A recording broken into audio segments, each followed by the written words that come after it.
intro. The intro starts.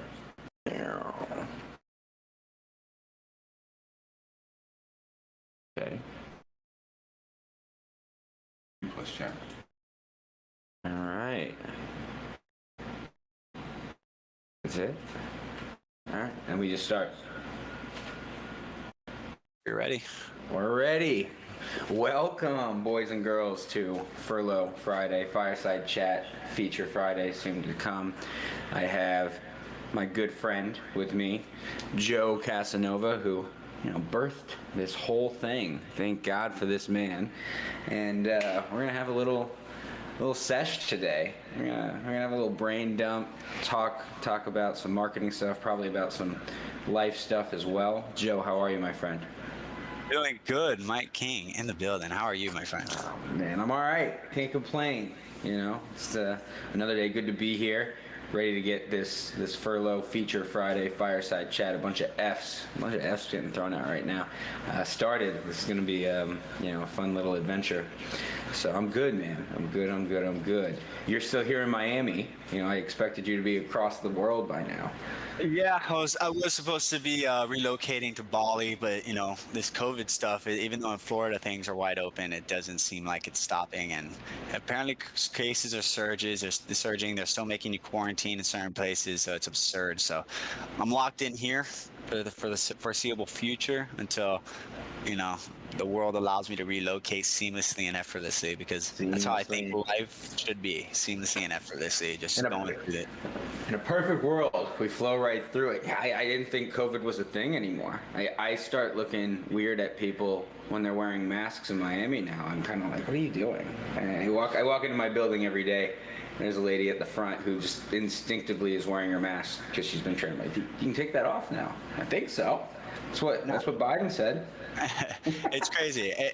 All service workers are pretty much wearing it nowadays, which I had the discussion the other day. I'm like, shouldn't technically people, at least food handlers, right? The waiters, should they still wear it after? And I'm like, I'm pro that for hygienic purposes, but not for the COVID side of things, I think, I don't know, as someone that my business was completely disrupted, buying a hotel, and one of the most sought after areas, Tulum, during this pandemic was in the forefront.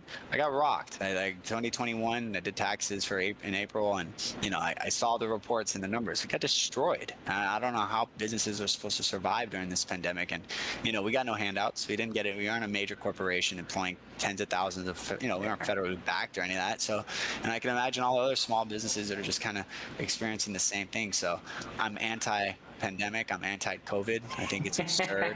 99%. I think everybody's anti-pandemic and anti-COVID. It's a good way to put it. Yeah, it's just absurd, But here we are, rebuilding. Who would have thought starting a company called Furlough, it would have ended in 2016, would have ended up everyone on the planet ended becoming Furlough.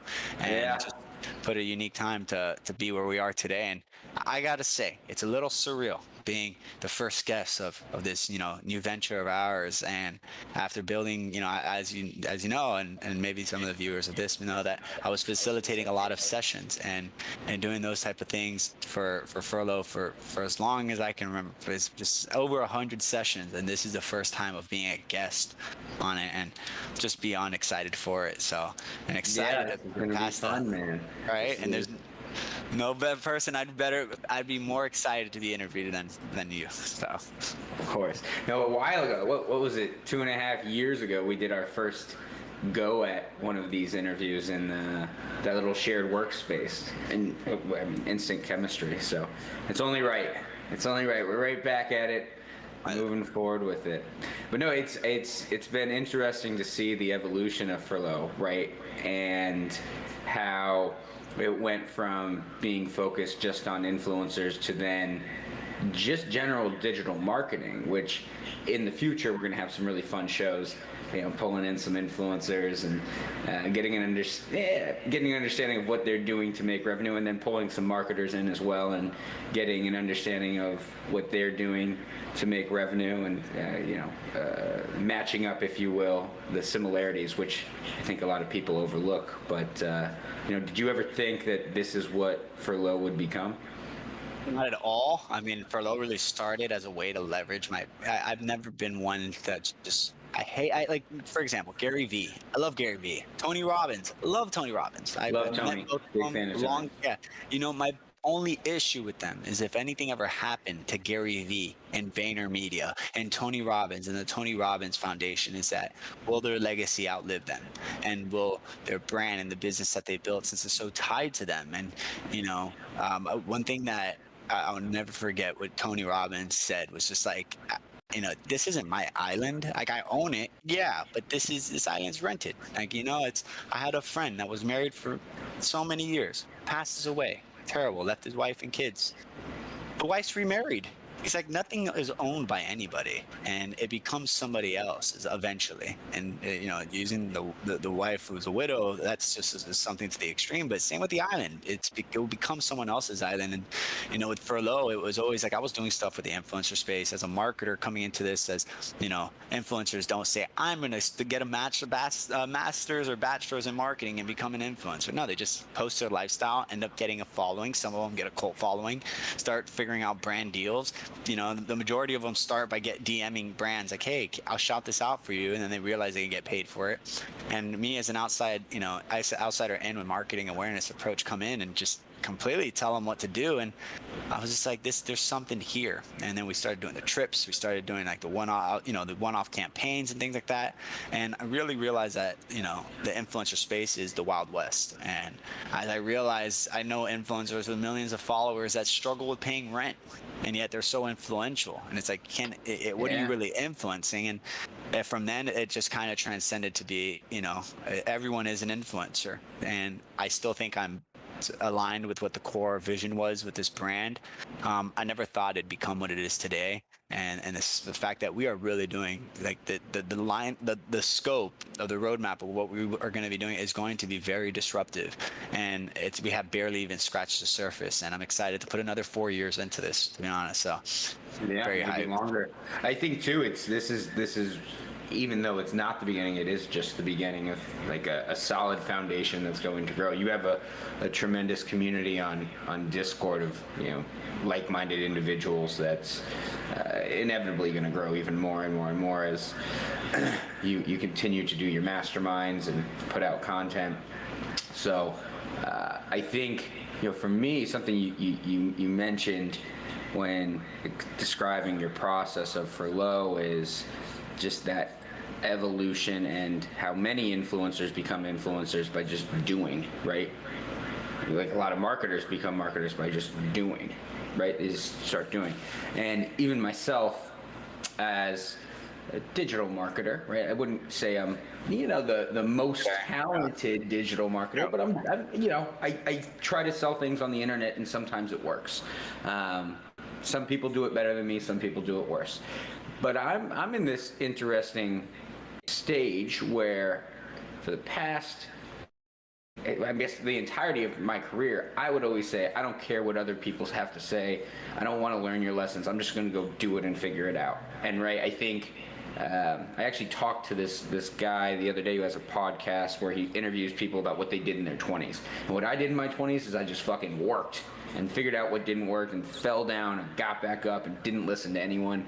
And now, you know, I start taking a look back, maybe because I'm more mature, maybe because I just don't want to fall on my face again. And I say, okay, should I be studying more instead and doing less?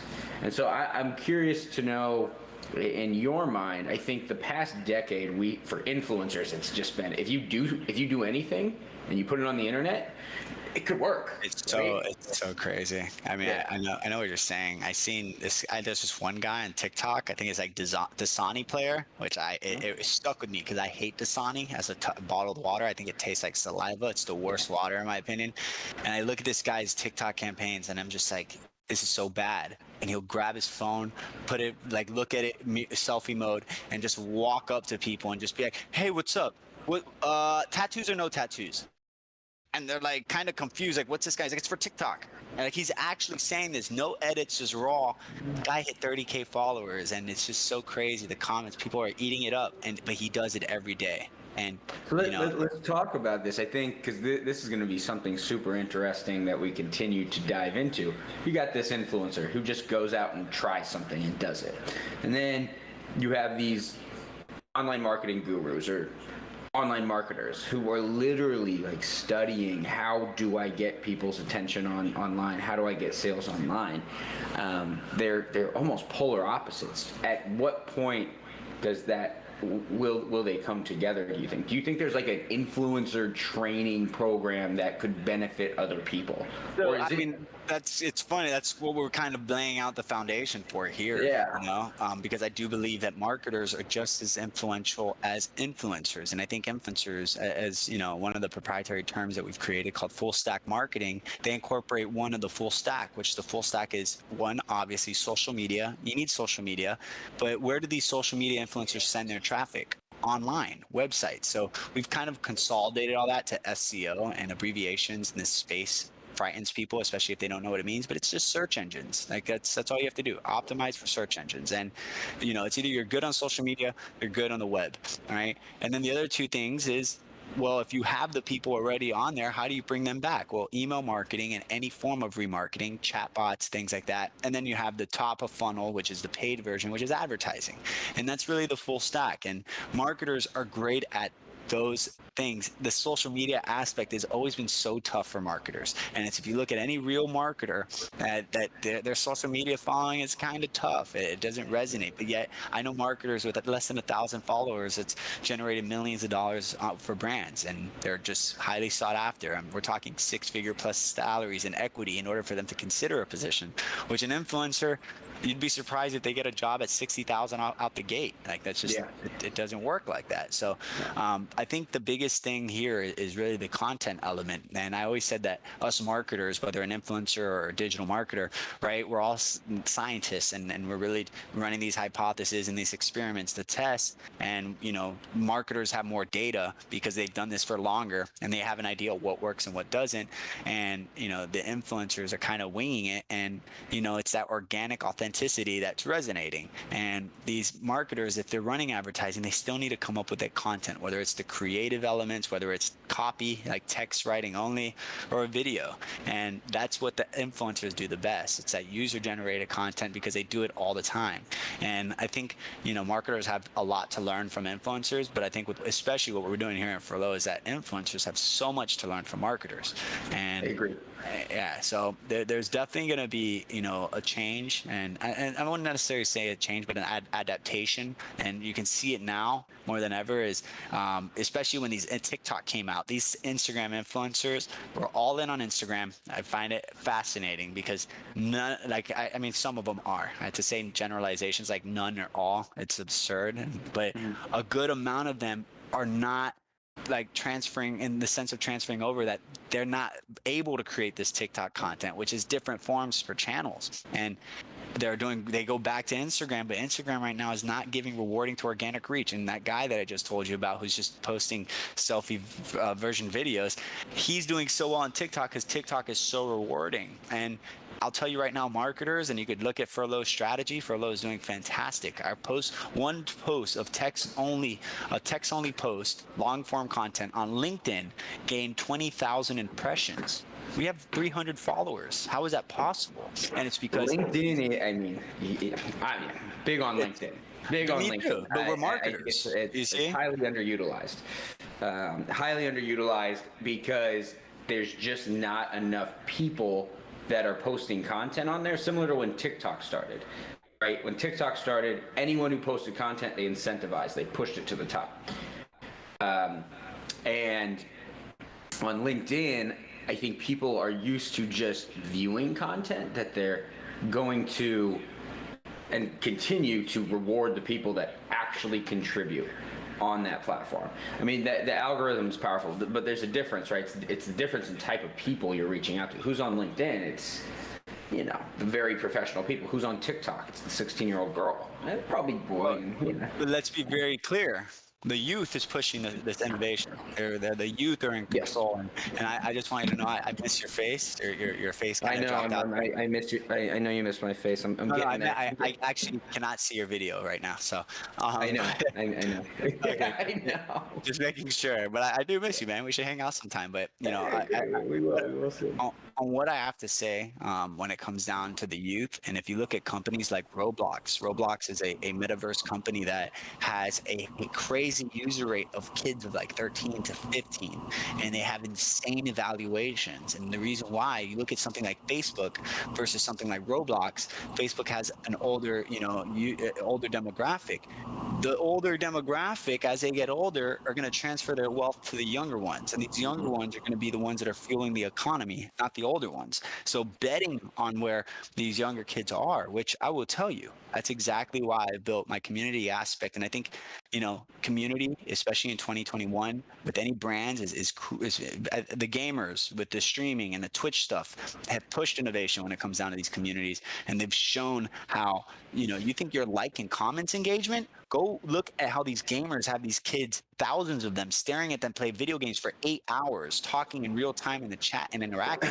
That's engagement. But beyond Well, let's that, talk about that. That the engagement is coming from consumption, right? And something that I wanted to bring up when we were talking, and bringing up now when we were talking about the TikTokers and the influencers versus the marketers. A hurdle that marketers have is they want somebody to consume a product or a service that costs money, right?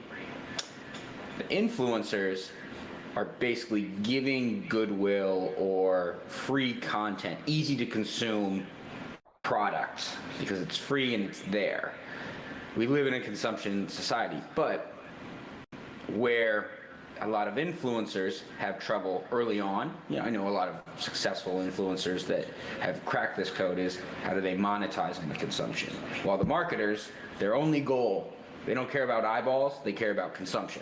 Hey, how many people can buy and consume my product? Meanwhile, I think where a lot of beginner marketers can take a lesson from influencers, right, is to give more free stuff away. Give more free stuff away. Easy to consume. To since we're on, I mentioned the gaming stuff. I think Fortnite, was by far one of the most innovating and revolutionary games or any type of technologies to come out, because it really transcended the freemium model. And now we live in a world where you're not paying $4.99 in the App Store. Even though I bought an app recently for $4.99 to track my habits, but it was absurd. I kind of laughed about it. And it's like, I'll spend $30 on a movie ticket, but $5 in an app? Crazy. And that's what the freemium model has done. And the main difference between marketers and influencers is that marketers are trying to get conversions, right? They're trying to run a campaign and get conversions. The influencers are building brand and building trust and building authority with an audience. Now that's the tricky part, is if this fitness influencer, as they work out every day, they're building authority in the fitness space. So I guess that could translate into dieting, into fitness programs and things like that, and the health and wellness in general. But what about these influencers that go shopping all day and go to the beach and travel? Now they're limited to their brand partnerships, right? And now they've kind of not necessarily pigeoned them to hold themselves in a specific niche, but sometimes they don't even know what niche they're in and what products work well in that industry that it resonates with their audience, and that's the difficulty that you said with these influencers and monetizing, is that a lot of them don't know how to monetize, and then they go to digital products. Like if you're a photographer, I'm going to do plugins and I'm going to sell you Lightroom plugins and stuff like that, and that their bread and butter is headshots, right?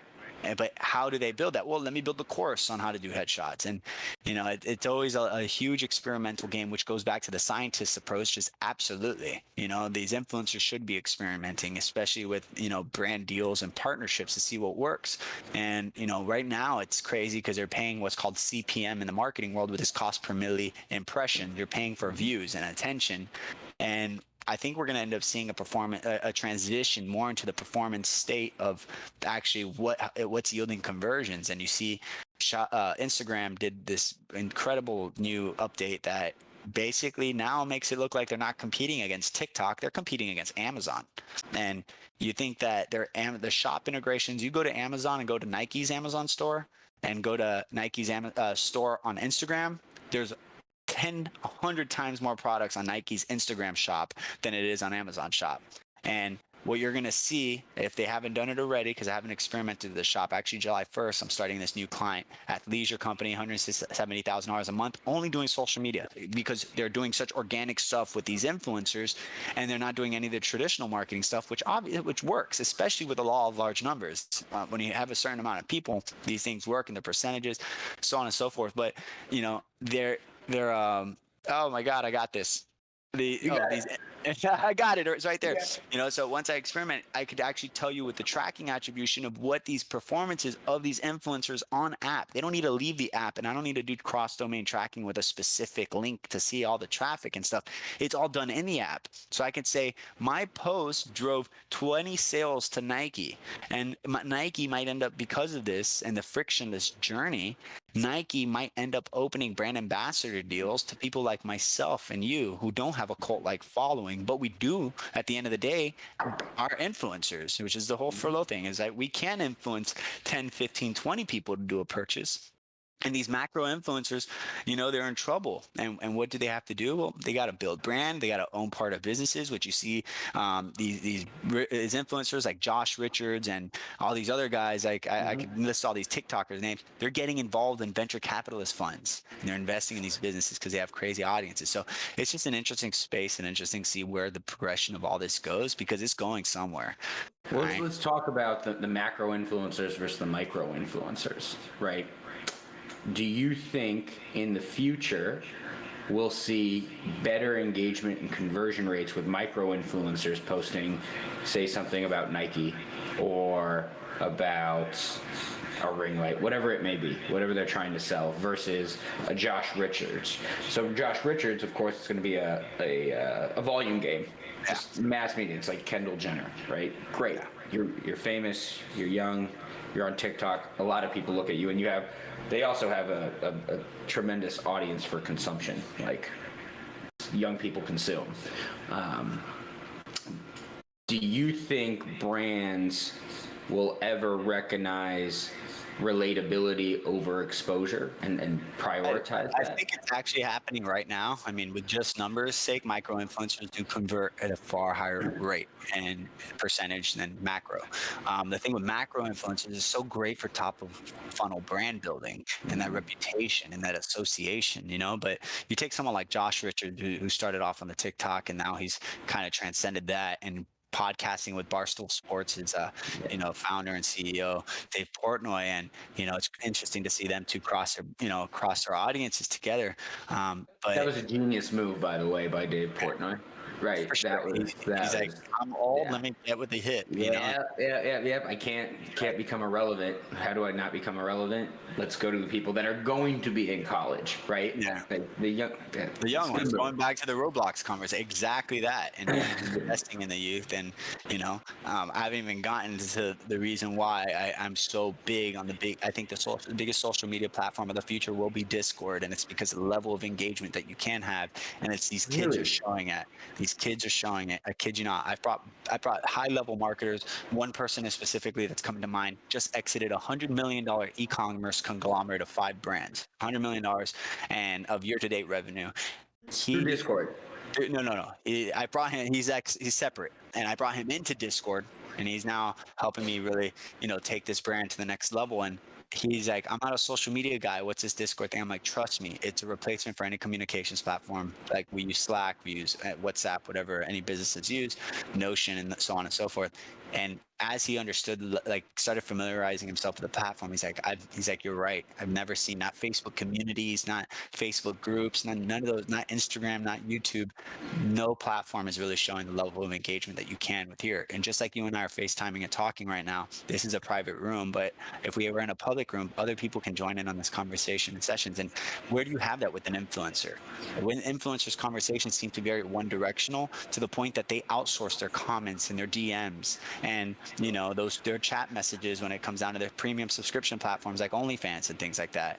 And when it comes down to paid collaborations, if I were to go with a macro influencer, I would actually not choose an Instagram post on Josh Richards, feed. Instead, I would tell him, hey, can you post on your story, a couple times a week or a month, just to show that you actually use it and you believe it? Or can you talk about it in your podcast? Because I think podcasts, and if you look at what like Dixie D'Amelio, and even look at Jimmy Fallon and Jimmy Kimmel, those guys are freaking YouTubers. Those guys aren't late night talk show hosts. The television's getting destroyed. Like the viewership of all that, everything's going online. You could see it with the CNN issue, with the whole news network stuff. Now they're going to independent news broadcasters, but the format of talk shows is now podcast format, where you come in, monologue, first guest, viral skit, second guest, musical act, and that viral skits where they focus and hone in on, so that they can create just viral content to get more exposure to their brand. And if you look at the progression of Logan Paul or Dixie D'Amelio, they have such a cult-like following. Fantastic. Let's drop a podcast, or I think this is passive consumption, where you can be doing something else, working out, driving a car, on a walk, and you can be consuming this stuff. And that's really what the long form content, especially in this form, I think is the future. And because you can go way more into depth, and especially with a product placement of a macro influencer, I'd choose the BFF podcast all day, because the people that are there are actually listening, and they're not just like mindlessly, just like dumb, have you ever seen yourself scroll through Instagram?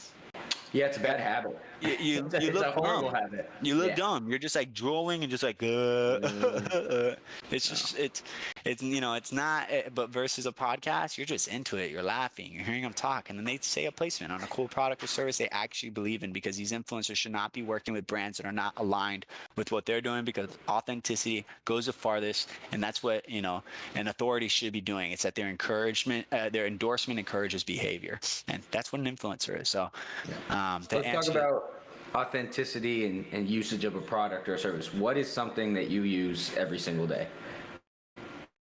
Coffee. Coffee? I mean, what do I really use every day? Coffee counts. My phone. I gotta say, my phone. I'm using my. It's funny because I think one of the.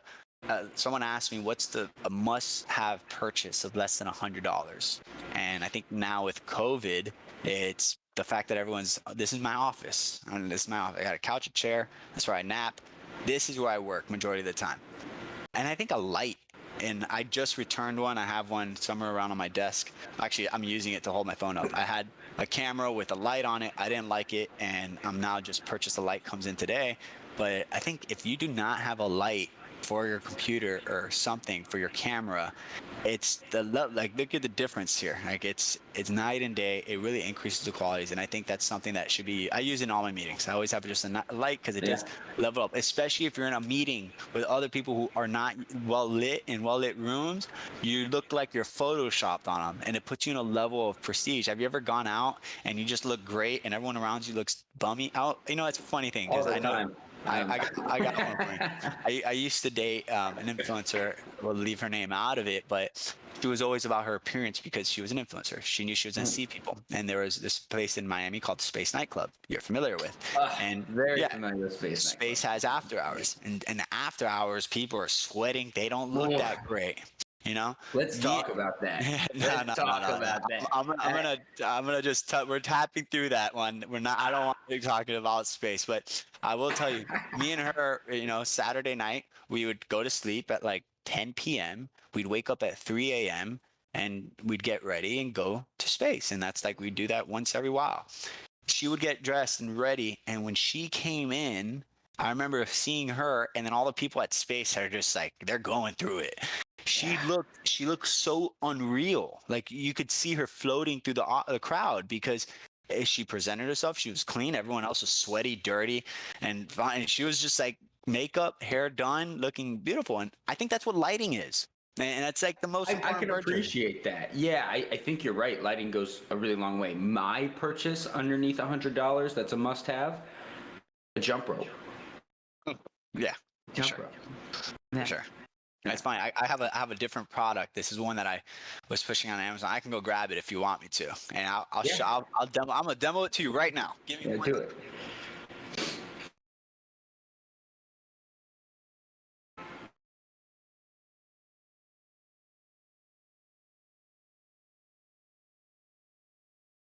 So you say a jump rope, and as you can see here, I have different samples of different colors and things like that. Mm-hmm. And this is a product I put on Amazon. It was doing good. It wasn't, it wasn't doing bad. I thought it was, it was definitely a product I could use, and it was just a thick weight. It's kind of a weighted rope.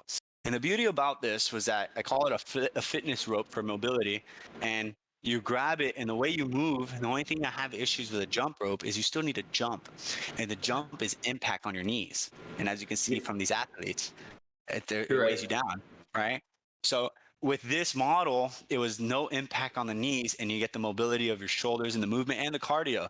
And it was actually a product I put on Amazon, and it worked for a while, but I was just so spread out, so many products, that I was just like, I kind of let it, go by the wayside, and let this European person who was selling rope for like $80 a pop.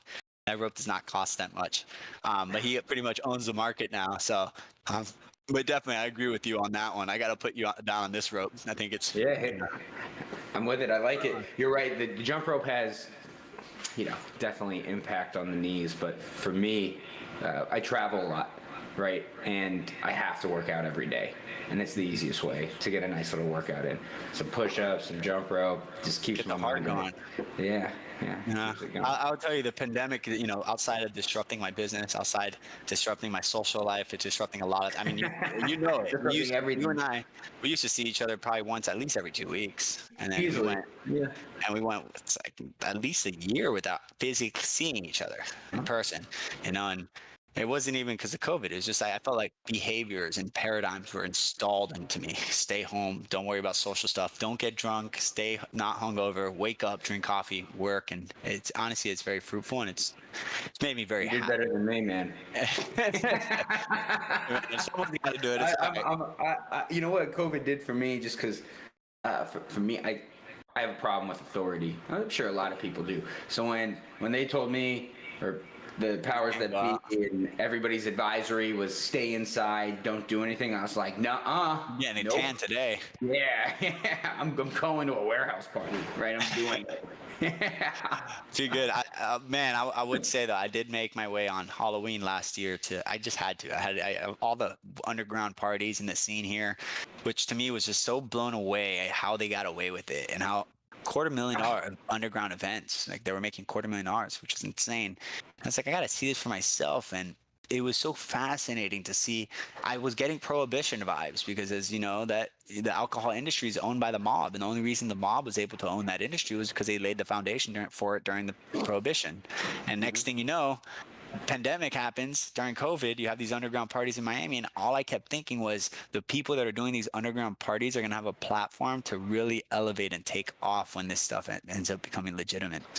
I've seen, we're going to get back to space here, right? As space opened up because they couldn't remain open during COVID, I noticed a difference in the amount of people that were actually going to space, and how many other events were getting more attention and more people to them because they had this momentum because of COVID, because they said, no, we're going to give the people what they want when space can't. I mean, they're a corporation. They could not, for the life of them, be open. You're right. That it definitely opened up opportunity. It's the idea of not being able to have something, and when you dangle it, people go there right away. For sure. And you said it, like when this pandemic hit, I was kind of depressed, just exited out of my first agency for reasons I'm not going to even talk about.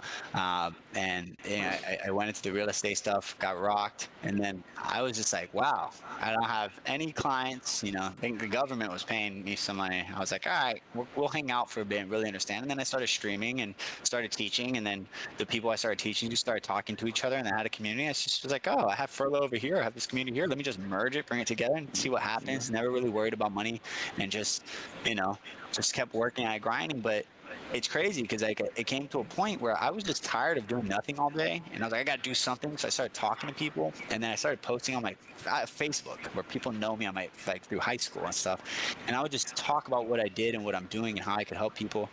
Next thing you know, I'm obviously the CEO of Furlough. I'm the CMO of a company raising a Series A round of $28 million, a fintech company. That's it's July 1st start date. Just became the CMO of this insane company that's going to take off, and then the COO of this influencer agency that I'm building everything from the ground up for them. And you said it. It's like there's always opportunities. And my favorite book by far, if anyone wants to read a book that I recommend, Ryan Holiday killed it with this one, and it's The Obstacle is a Way, and it shows that for every time there is an obstacle, there is a way, there is an opportunity to seize it. And opportunities are not a door, it's a revolving door, and it keeps coming. And if it's not this one, it's the next one. And I see myself now with, besides having an agency model where I'm telling people I can't take I get text messages saying, please take my money. And I'm like, I don't want to. Your money comes with like it just comes with strings attached because you want something. I don't really want to deliver right now because that's expectations, and I don't want to let you down. We're friends, and it's just crazy. I think that, especially in a world like in a world, the little world we live in within the big world, which is Miami, it's a lot of all talk, and I'll say we're going to do this and say we're going to do that, and a lot of people don't necessarily do it, or they have the appearance that they're doing it versus actually doing it. And like I'm seeing now, we're really on track to be very disruptive and just do some really cool things and impactful change, and across several businesses. And there's so many businesses that need it, so many brands, so many influencers that need this stuff, and it's right for the taking. And I can't take all of it. There's so many room for everyone else. As we saw. Yeah, you saw with the event space, there are people taking it, seizing this opportunity. The PPE. I have one little quick story. My friend. We want to go into stories about PPE. We gotta have a whole podcast for that, buddy. I know, for sure. But I'll tell you, my friend, he had a contact that needed PPE. Got them PPE. Nurtured the relationship. Next thing you know, he's handling all the immigration, the buses for the immigrants, all in Texas. Guy's on track to make multi-millions, 10 plus millions this year. Handling transportation for immigrants. Yeah, from the border crisis. It's insane. Like, I was just like, how'd you get involved with the border? And he's like, I did a government contract for PPE, and just they're happy with me, and they're like, what else can you do? And he's like, I own a bunch of buses. He's like, cool. And then he started just getting more buses and handling all transportation for all the whole immigrant crisis at the border that's happening right now. I'm not going to get into that, but it just shows, even with crisis, there is opportunity. Oh, with crisis, there's more opportunity. Yeah, listen, I think we saw it ourselves. You never let a good disaster go to waste, right? You just don't. Anyone that sees chaos should also see opportunity. Always. And I think you're right. What was it? Somebody shared something with me. The amount of wealth that was made during COVID was record breaking, right? For big businesses, absolutely. People like myself got rocked. Restaurants destroyed, gyms, same movie theaters. But then go look at Apple, go look at Microsoft. How did Amazon, we got $2 trillion companies in the midst of a pandemic. Hyperinflation, insane. You have the Fed backing companies like BlackRock that's coming in and swiping up all real estate at 40% above market. There's a winner coming, okay? And I don't think the Biden administration and the Democrats are going to allow this winter to come during their tenure of taking office, because if it does, it'll destroy the Democratic Party and it'll change. I agree. I think I don't know how long that can get pushed off, but we'll see, right? I mean, they're going to keep printing money, that's for sure. I mean, we're going to see a government coin. We don't need to get into the crypto talk because it's there's a lot of hype in all the shit coins and the meme coins, but there is true functionality and technology that's going to happen to disrupt.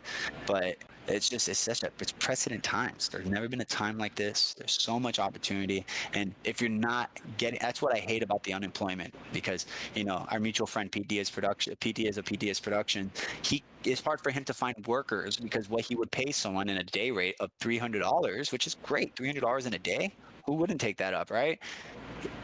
You get that on unemployment for doing absolutely nothing, and nobody wants to work. And it's just crazy, because if you become a slave to the system and become dependent on the system instead of seizing your own opportunities and making the most of this time, you're gonna get left behind. And but I think here's a tough lesson that I've learned over time is some people just don't care if they get left behind, right? They don't. It's a matter of not having to do the work, because we spoke about this earlier, during our 20s we just grinded our ass off, right? I mean, it was late 20s. Late 20s. I worked, but I had fun. I was 20 years old. I now my 20s after college, I just stayed in a really boring town and just sat in front of a computer and figured out how to make money and had nothing else to do, like at all, until I moved to Miami, and then it's all downhill from there. You're me at 20 right now, okay? Like, that's, Yeah, if I was in Miami in my 20s, I might be dead. Maybe. you'd have dreads and be living in the suburbs like me. Nice little house in Kendall. Yeah, you know it. I stay away from the madness. It gets distracting, you know, and it's Super always- distracting. It's why it's actually why I travel a lot. I love Miami. Miami's the best city in the world, in the United States. I guess I haven't been to every city in the world, which I plan to do, every major city. But in the United States, nothing beats Miami. You can literally have anything you want in 30 minutes. But it is very distracting. So, I just got back from Colombia, and everybody's like, "Oh, you went to Colombia? What'd you do?" I said, "I did nothing. I just chilled." It just was alone. No one was calling me to go out. No one was calling me to do anything. I went to bed at 10 p.m. I woke up at 7 a.m. I worked out. I did work. I went for a little walk in the city. I did nothing, right? Like, we didn't do anything crazy at all. It was literally a getaway from Miami. And, that's a unique problem to have. That's a unique problem. I've been instilled with that. I stop, like, my meetings. I don't take phone calls unless it's like, people like yourself who are on my top 5. But I'll show. You know what I'm saying? Go look at my phone number right there. Oh, just nuts. Look at that phone number. It's 319 missed calls. And You just got a text message. I'm like, that was from you. I'm like, I don't talk to people because I know my issue with phone calls, especially the same issue I have with emails, is the email is the world's to-do list for you, what they think you should be doing. And phone calls, it's always something that they need, and that's why They want something. Yeah. It's that. When was the last time you got a phone call besides from your family? I mean, I get Yeah, this from- family, like really close friends. Yeah, who are like, "Hey, what's up? What are you doing?" What's new? Yeah, what's new? Versus, "Hey, can you do something?" Yeah, I mean, the only call I've picked up, I think, this past week was a call from a like great girlfriend of mine, and I'm looking like, she calling me for? Hello? Yeah. I'm in a meeting. I'm getting married. Oh, okay, that validates a call. Yeah. Like, all right. But usually it's like I'm stranded. I need a ride, and it's like, go Uber. You don't need me. Yeah. You're good. It's crazy. And look, there's one thing I'll tell you, because I do want to respect your time. I know you do have to jump off after this, but and we were kind of riding through that benchmark at the time we allocated to this. It's the fact that my life changed when I really realized, just like, I can never forget, the voice in the back of my thought was just like, humble yourself, kid. Like, and it's really calling myself a child, because in the giant scheme of things, I'm a child. I'm in my 30s now. Wait until I'm 40s and my 50s, and I have way more life experience and a lot more failures that I could actually learn from, and humble yourself. Always your forever student. I love how you said that you're learning. I've kind of taken a step back on learning so much and taking more action, because I do feel like I do have more than enough information to properly execute. And you kind of get caught through this like analysis paralysis of like trying to learn. It's just like, go do. I think practical knowledge is way better than theory, and humble yourself and just really realize that you, me, everyone on this planet's replaceable. Just as to circle back to what we mentioned in the beginning, how Gary Vee and Tony Robbins and the branding their name, and the fact that this is not my island. Even my wife will be someone else's wife one day. It's so true. Even someone who's a billionaire with islands and impacts billions of people knows that he's replaceable, and that's the level of awareness you got to operate at. Yeah, I think it's something we'll leave the listeners and the viewers with this. I think it's interesting that you said, "Hey, you're still a child. You're still a kid." I was actually in space at an engagement party, of course, right? Every good story starts in space. And I was talking to this beautiful girl. She worked for Accenture. She had just bought her multifamily house. She was doing really well in her career. And she was asking me, with my companies and the income that I have and where I'm at, what's next, right? Like, what's next on your journey? And I really didn't have a solid answer, but I said, when I was your age, right, I thought I had it all figured out, right? I did. Like, I knew everything. I knew where I was going. I knew what I was doing. And she was like, fuck.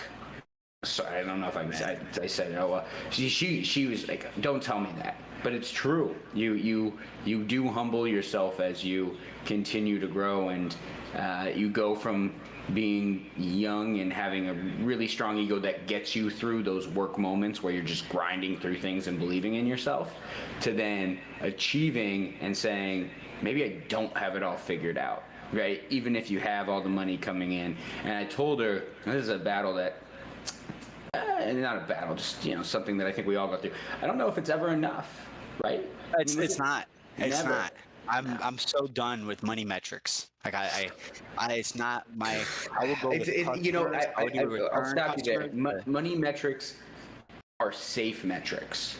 It's never going to be enough, but it protects you.